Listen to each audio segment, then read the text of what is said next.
Grabe! Mga kadugyot, 2 weeks ago na nakakalipas ng birthday ko, pero nakatanggap pa rin ako ng regalo. Ito ang aquarium na may bato, lupa at may puno na sa loob. Talagang pinag-aksaya ng panahon at pinag-importan itong aquarium na to. Sa pagkakaalam ko, oras ang ginugol bago matapos to. Kung hindi ako nagkakamali, Ascoscape nga pala ang tawag dito. Tubig at isda na nga lang ang kulang, magmumukha na siyang mini ilog. At ngayon, isa-set up na natin siya. So mga kadugyot, tara, samahan niyo ako. Let's go!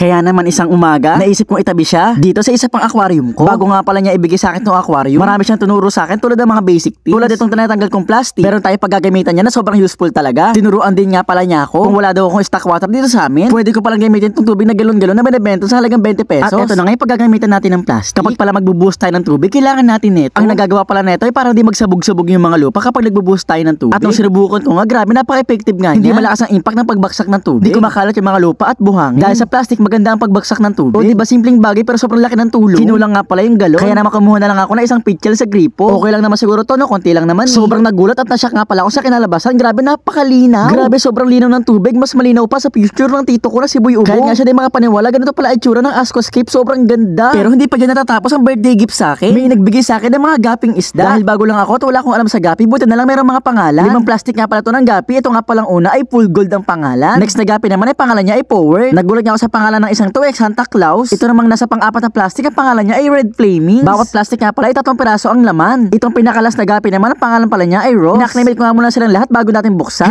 Grabe nga konting-konti na lang aapaw na. Kaya para sure i-acclimate natin sila ng 30 minutes lang. Kaya habang hinihintay natin mag-acclimate, saktong-sakto dumating na rin yung order ko. Tinuruan kasi ako ni AMB Ascoscape na ang gamitin ko daw filter kapag maliit na aquarium lang ay yung hang-on filter. Ganito pala ang itsura niya, sobrang hirap buuin niya. Pinabuo ko pa sa tito ko na si Boy Ubo. Ngayon namimili na lang ako ng pwesto kung saan ko ba siya ilalagay. Kaliwa o kanan ba? Kasi ayaw ko na sumasayad siya sa lupa. Dahil pareha sayad sa kaliwa at kanan, dito ko lang pala sa gilid nilagay para hindi sayad. At eto na nga, umpisa nang umaandar ang filter. Sobrang ganda nga at sobrang cute, bagay na bagay talaga sa maliit na aquarium. Tignan niya yung umiikot diyan, pumapasok yung mga dumi. Tapos dadiretso naman yun sa loob ng foam para maging malinis lagi ang tubig natin. O diba, sobrang ganda, pero syempre hindi lang yan, meron pang isa. Yung aquarium na may kasama na ring ilaw. Kasama niya sa binigay sa atin, kahit nakakahiya, wala akong choice kundi tananggap ko na. Kaya thank you talaga kay AMB Ascoscape sa birthday mo sa akin. Dito ko nga pala nalagay sa gitna yung ilaw para pantay-pantay matanggap nilang ilaw. Sobrang excited na nga ako Kaya bubuksan na natin siya in 3, 2, 1. Wow! Ang ganda! Malinaw na siya nung walang tubig. Mas luminaw pa nung meron tubig. Parang naengganyo tuloy ako magpagawa ng malaki. Grabe, napakasarap tignan sa mata. Super! Ito pa nga pala isa ko inaalala. Dahil sobrang daming gapi na binigay sa atin. Ano kaya kakalabasan nila kapag nag-breed sila? Di ibig sabihin rare yun at mahal kasi nakapag-breed tayo ng magkaibang breed, diba? Dahil napapansin ko medyo malikot ang kilos nila. Sabi ng tito ko na si Boy Ubo, baka daw nagugutom. Kaya naman papakainin ko na sila ng PO1. Alam niya ba, sa sobrang seryoso ko sa pag-aalaga ng isda, meron ako 1 year supply neto. At grabe, sobrang gutom nga nila mula dito sa taas, nag-aagawan sila. Hindi pa naman ako totally 100% na fish keeper. Pero naiintindihan ko na sila kung bakit sobrang titig nila sa mga aquarium nila. Kasi totoo naman talaga na nakaka-relax habang pinapanood sila. Nakakatanggal ng stress. Oo nga pala, wag kayong mag-alala kasi itong isang aquarium ko, hindi ko yan pinapabayaan. Kung makikita nyo nga, nakanak na naman yung molly ko. Sobrang dami anak na naman. Hindi ko alam kung anong kulay yan. Hihintay pa natin lumaki para malaman. At syempre, makapagbigay din tayo. At ayan nga pala yung best birthday gift na natanggap ko ngayong birthday ko. Nakatanggap tayo ng mini ilog. O siya, sa ngayon, yun lang muna.